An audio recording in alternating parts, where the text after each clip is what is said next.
AP EAMCET 2025కి సంబంధించి MPC మరియు BiPC విద్యార్థులకి ఒక ఇంపార్టెంట్ వీడియో. మనకి ఎంపీసీ వాళ్ళకి రేపటి నుండి వెబ్ ఆప్షన్ అయితే స్టార్ట్ అవుతాయి. బైపీసీ వాళ్ళకి కౌన్సిలింగ్ స్టార్ట్ అయ్యేసరికి ఇంచుమించుగా 2 or 3 months అయితే టైం పడుతుందన్నమాట. చాలామంది మీరు అనుకున్న కాలేజ్లో సీట్ జాయిన్ అయిన తర్వాత కూడా మీకు కరికులం పరంగా నేర్చుకుంటూ ఉంటారు, సబ్జెక్ట్ పరంగా. దానికి ప్యారలల్గానే మనకి ఇంగ్లీష్ లాంగ్వేజ్ అయితే చాలా ఇంపార్టెంట్. చాలామందికి కొంచెం తక్కువ అవగాహన అయితే ఉంటుందన్నమాట. మీరు ఎంత బాగా ఈ 4 years నేర్చుకుంటారో అదే అంత బాగా మీకు ఇంటర్న్షిప్ కానివ్వండి, లేదంటే జాబ్ రావాలన్నా ఇది చాలా కీ రోల్ అయితే ప్లే చేస్తామన్నమాట. మీకు ఎంత టెక్నికల్ స్కిల్స్ వచ్చినా సరే ఇంగ్లీష్లో ఫ్లూయెన్సీ లేకపోతే జాబ్ రావడం చాలా కష్టం. మీ ఈ ఖాళీ టైంలో self introduction, English practice basic నుండి అడ్వాన్స్ వరకు నేర్పించడం జరుగుతుంది.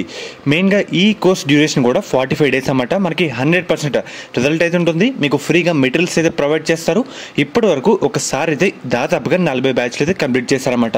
మనకి ఏజ్తో సంబంధం లేకుండా ప్రతి ఒక్క విద్యార్థి కూడా నేర్చుకోవచ్చు. అండ్ అలాగే ఈ కోర్స్ ఫీజు కూడా కేవలం 300 rupees మాత్రమే. మీలో ఎటువంటి రిజల్ట్ లేకపోతే కనుక మీరు కట్టిన అమౌంట్లో మీకు రీఫండ్ అయితే చేయడం జరుగుతుంది. మీకు స్క్రీన్ మీద కనిపిస్తున్న నెంబర్కి అయితే ఒకసారి వాట్సాప్లో మెసేజ్ చేయండి. వాళ్ళు మిమ్మల్ని అయితే గైడ్ చేస్తారన్నమాట. గుర్తుపెట్టుకోండి, మీరు ఈ ఖాళీ టైంని లేదంటే మీరు కోర్స్ జాయిన్ అయినా సరే మీరు ఈ కౌన్సిలింగ్లో ఖాళీ టైంని కూడా ఇంగ్లీష్ దాని మీద యూజ్ చేసుకోండి. 45 days కోర్స్ డ్యూరేషన్లో మీకు చాలా ఇంప్రూవ్మెంట్ అయితే రావడం జరుగుతుందన్నమాట. కాబట్టి మీరు ఈ 4 years కూడా ఇంగ్లీష్ లాంగ్వేజ్ మీద చాలా పట్టు సాధిస్తే కనుక మీకు ఇండస్ట్రీ పరంగా కానీ జాబ్ పరంగా కానీ చాలా ప్లస్ అవుతుంది. చాలామంది ఇది లైట్ తీసుకుంటారు. లైట్ తీసుకుంటే చాలా నష్టపోతారని చెప్తున్నాను. నాకు తెలిసిన ఒకసారి ఈ కోర్స్ అయితే లాంచ్ చేశారన్నమాట. మీకు కూడా హెల్ప్ అవుతుందని చెప్తున్నాను అనమాట. మనకి కోర్స్ ఫీజ్ 300. ఒకసారి స్క్రీన్ మీద కనిపిస్తున్న నెంబర్గా వాట్సాప్లో కాంటాక్ట్ అవ్వండి. వాళ్ళు ఫర్దర్ మోర్ డీటెయిల్స్ వాళ్ళైతే ప్రొవైడ్ చేస్తారు.